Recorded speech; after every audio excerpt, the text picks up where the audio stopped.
How to download CapCut on laptop without Bluestacks. Hello everybody. In order to do that, you may follow up the simple steps.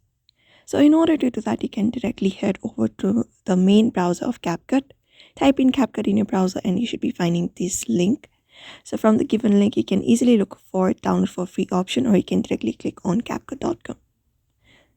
Once you click on download for free, it will show you the process. Once it is downloaded, you need to just open up the file and click on install, and it will directly be installed in just 2 steps.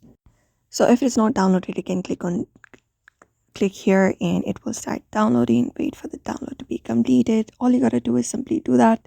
And at the upper right corner, you can find the download being done. Simply click on it.